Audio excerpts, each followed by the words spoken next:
जय हिंद फ्रेंड्स, भारत समाचार के इस शो अवधनामा में आपका स्वागत है। पढ़ो, सीखो, समझो और उन्नति करो। डॉक्टर अंबेडकर। इतना प्रेम है मुझे इनसे, इतना।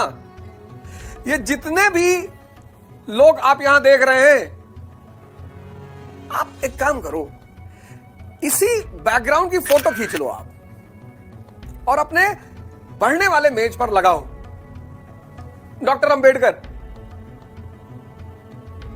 शिक्षा शेरनी का दूध है, जो पिएगा वो दहाड़ेगा।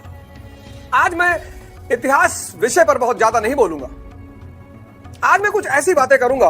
मुझे बहुत सारे मैसेजेस आए और मेरा सेमिनार था लखनऊ में, वहां दो बच्चियां मिली, एक लड़का मिला और उन्होंने कहा कि सर, भारत समाचार के शो ने हमारा जीवन तो बदला ही सर हमारा प्रीलिम्स क्वालिफाई हो गया सर। बड़े साहस मिला उस बात से। तो मैंने फिर ये सोचा कि हम एक शो ऐसा करेंगे जिसमें मैं आपको बताऊंगा शिक्षा क्या है, कंपटीशन क्या है, कोचिंग क्या है और परिवार की उसमें क्या भूमिका है। आज का हमारा शो उसी पर केंद्रित है। शिक्षा क्या है? अब शिक्षा शेरनी का दूध है, साहब कहते हैं शिक्षा शेरनी का दूध है। इन लोगों से आप प्रेम करिए, प्रेम। ये आपका जीवन बदल देंगे। इनको हिंदू, मुस्लिम, दलित, ब्राह्मण इस रूप में मत देखिए। ये क्या गुनाह कर रहे हैं आप लोग। शिक्षा अमृत है, अमर हो जाए। और मैं बार बार ये बात कहता हूं कि शिक्षा का उद्देश्य है दिमाग को जिंदा करना।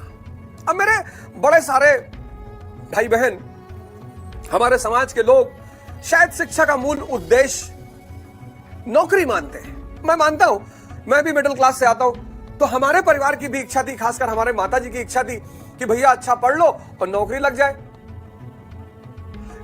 जाए, फिर विवाह हो जाए भैया, फिर तुम्हारे बच्चे हो जाएं, फिर जैसे हमारी जिंदगी कटी दो परिवारों से महाभारत करते हुए, ऐसे तुम्हारी भी जिंदगी बेटा आराम से कट जाएगी। आदमी पैदा होता है तो उसका एक अपना परिवार होता है, अपने माँ बाप, अपने मामा, अपने मौसा, अपने चाचा, अपने फूफा। महाभारत क्या है? दो सेनाओं के बीच युद्ध। तो देव सेनाएं कौन सी हैं? एक आपकी, एक आपके पत्नी के परिवार की, और फिर 20-25 साल में आपकी शादी हो गई तो दूसरा पक्ष भी आ गया, फिर पत्नी के माता पिता, उसके मामा, फूफा, चाचा, और फिर बच्चे, और फिर आराम से जीवन कट जाता है। इस देश में शिक्षा को सबसे निम्न माना जाता है। कहते हैं शिक्षा मतलब नौकरी। E is equal to E, education is equal to employment. No, education is to enlightenment. और एक एनलाइटेंड माइंड, ये देखिए, ये कलाम साहब, इनकी किताब इग्नाइटेड माइंड पढ़िए ना। Education is equal to enlightenment. वो एनलाइटेंड माइंड कुछ भी करेगा। ये कलाम साहब पेपर बेचते बेचते राष्ट्रपति भारत के, साहब के बारे में क्या कहना। साहब मसीहा बन गए, दलितों के आदर्श बन गए और बहुत सारे लोगों के लिए तो भगवान बन गए शिक्षा से।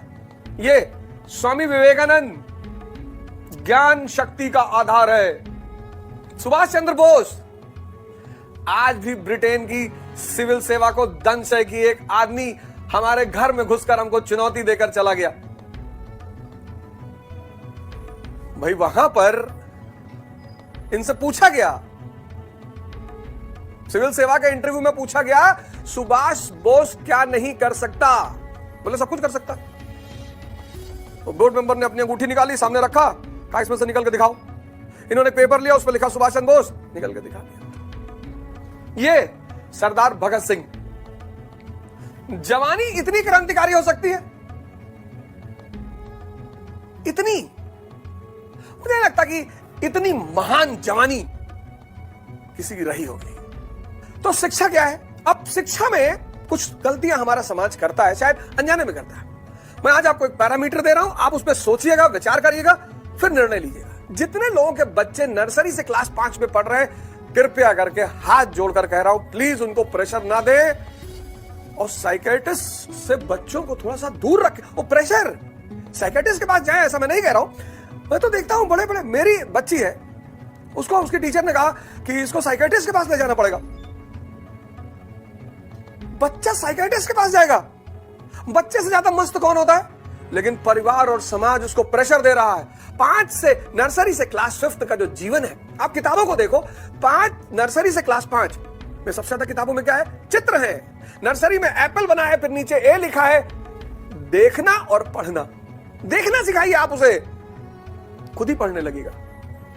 कोई गोल मत दीजिए, कोई उद्देश्य मत दीजिए। ये जो बाहर आपके परिवार में लोग आते हैं, मेहमान आते हैं, आपका लड़का नौकर है, कवि है, कोई भी परिवार में आ गया, गुड्डू अंकल आए, इनको पोएम सुनाओ, मैं राज कवि हूं, दरबारी कवि हूं मैं, बेटा इनको पहाड़ा सुनाओ, बेटा इनको ये दिखाओ। ये सब बंद कर दीजिए। किसी घर जाइए, उनके बच्चों से मिलिए, अप्रिशिएट करिए, सवाल मत करिए। बहुत सारे मेहमान आते हैं, सवाल करने लगते हैं, किस क्लास में पढ़ते हो? जी 8 में पढ़ते हैं। अच्छा, एलिमेंट कंपाउंड क्या होता है? मास्टरों, कृपया बच्चों को प्रेशर देना बंद कर दें। उन्हें देखना दीजिए और पढ़ने दीजिए। ये नर्सरी से क्लास 5 तक का है, प्रेशर मत दीजिए प्लीज। आप खुद इतने प्रेशर से जूझ रहे हैं, मत दीजिए प्रेशर उनको।